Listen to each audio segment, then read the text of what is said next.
जय हिंद। मैं हूं परवेज पवार और आप देख रहे हैं एलकेबी न्यूज।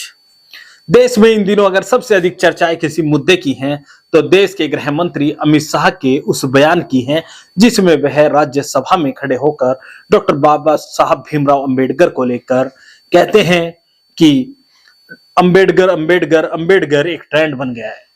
अगर इतना नाम भगवान का लिया होता तो 7 जन्मों के लिए स्वर्ग मिल जाता। कांग्रेस सांसद गौरव गोगोई ने एक प्रेस कॉन्फ्रेंस करके कहा कि जो ये 12 सेकंड की क्लिप है, जो 12 सेकंड में अमित शाह जी ने देश की राज्यसभा में कहा है, वो अब लोगों के दिलों में उतर गया है।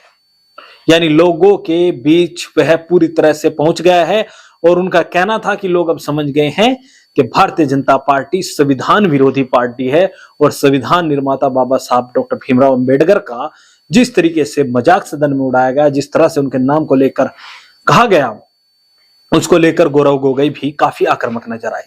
तमाम विपक्षी दलों ने एक मुहिम छेड़ दी भारतीय जनता पार्टी के खिलाफ और लगातार देश के गृह मंत्री अमित शाह का इस्तीफे की मांग की जा रही है।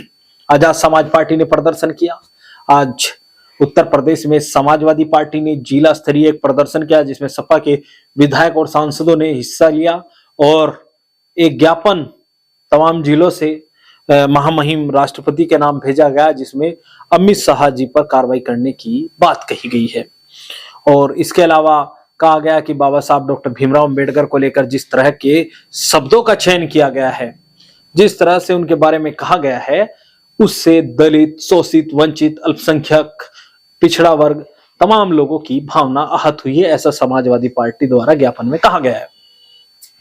इसके अलावा बीएसपी जो बिल्कुल एक प्रेस कॉन्फ्रेंस के बाद हाशिए पर थी और लग रहा था कि बहुजन समाज पार्टी कोई अब निर्णय शायद नहीं लेगी और प्रेस कॉन्फ्रेंस करके बीएसपी सुप्रीमो मायावती ने अपनी आपत्ति जता दी। भले ही उस प्रेस कॉन्फ्रेंस के दौरान बीएसपी चीफ मायावती जी अमित शाह जी से अधिक आक्रामक कांग्रेस के प्रति रही हो, जिसके बाद तरह तरह के कमेंट सोशल मीडिया पर लोगों ने दिए और अब बीएसपी सुप्रीमो मायावती ने भी ऐलान कर दिया कि बहुजन समाज पार्टी का एक एक कार्यकर्ता बाबा साहब डॉक्टर भीमराव अंबेडकर के सम्मान में 24 दिसंबर को सड़कों पर उतरेगा।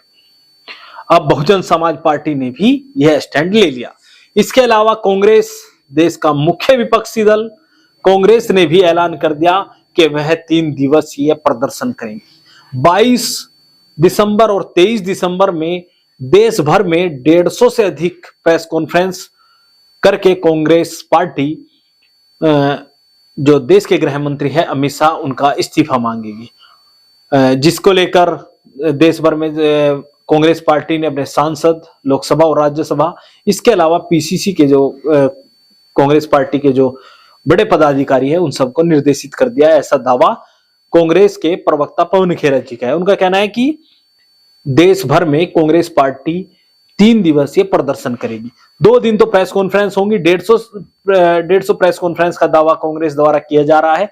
इसके अलावा 24 तारीख को बाबा साहब डॉक्टर भीमराव अंबेडकर के सम्मान में एक मार्च कांग्रेस पार्टी निकालेगी जिला स्तरीय। वो देश भर में हर जिले पर कांग्रेस पार्टी एक मार्च निकालेगी बाबा साहब डॉक्टर भीमराव अंबेडकर के समर्थन में।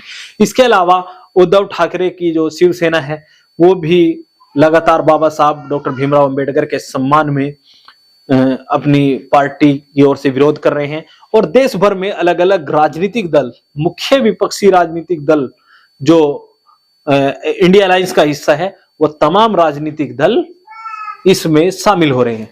आम आदमी पार्टी के संयोजक अरविंद केजरीवाल ने भी बड़ा ऐलान कर दिया और उन्होंने कहा कि जिस तरह से बाबा साहब डॉक्टर भीमराव अंबेडकर का अपमान किया गया है, तो दिल्ली सरकार अगर दोबारा बनती है, मतलब यानी अगले टर्म में अगर दिल्ली में आम आदमी पार्टी की सरकार आती है, तो उन्होंने कहा कि दिल्ली प्रदेश के दलितों के लिए एक स्कीम निकालेंगे जिसमें दिल्ली के जो दलित हैं वो देश दुनिया के किसी भी अच्छी विश्वविद्यालय में अगर एडमिशन पाते हैं तो उनका तमाम खर्चा दिल्ली सरकार वहन करेगी।